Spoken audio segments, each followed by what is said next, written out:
Warning, the following video would not consider appropriate for people who are under the age of 13. This may contain some disturbing things: fear, gore, language, smoking, violence. No need to beg, afraid because it's fiction but scary. This is a similar version of All of Us Are Dead, but in Canadian version. In Chapter 1 would be the prettiest from back in South Korea. Watch it at your own risk and enjoy. If you feel disturbed from those things, then don't watch it. Don't try leaving a hate comment which is disrespectful.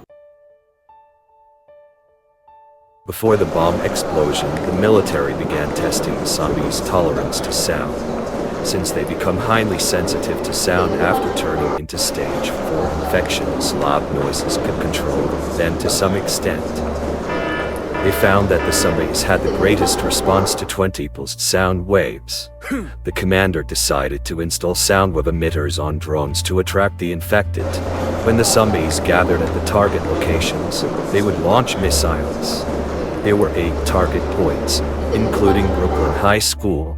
There are over 300,000 people in Duro, over 175,000 have escaped, less than 55,000 infected casualties and less than 25,000 unaffected or asymptomatic, attracting the noise to some infected people who are not yet insane or a little bit. But then looks come in different ways and sometimes hearing. The commander ordered continuous evacuation broadcast before launching the missiles. Okay. Back in Witty, the group was now trapped inside a building with no chance of escape, but they didn't give up. At this moment, his manner and suddenly hears a sound. It's a military broadcast for evacuation. The military warns the unaffected people to leave the designated area to avoid being bombed. This is a public announcement.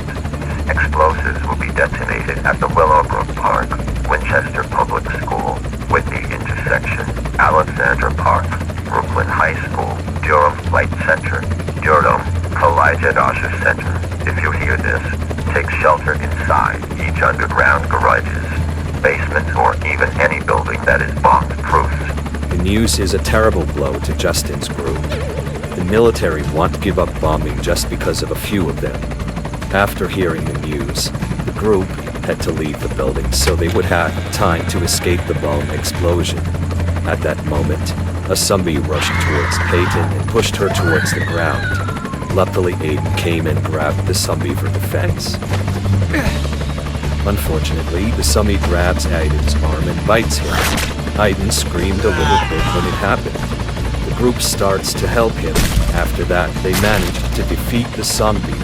Aiden, knowing he will mutate because of the bite, since he started reaching stage 1 of the infection, he decided to tell the group to go without him and lure the zombies away so his friend can escape.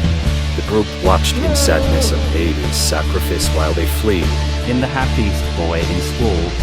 After what had happened, the drones are already in action, and the zombies start following them, leading the infected to the designated area.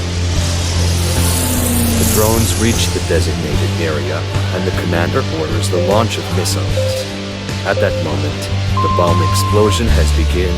Each of missiles, one by one, target one designated area, full of zombies. After the 4 designated areas had been destroyed, a missile came up quickly towards them, and the zombies that had already gathered in Willowbrook Park were instantly blown to ashes. That goes for the school, where the group lost their friends.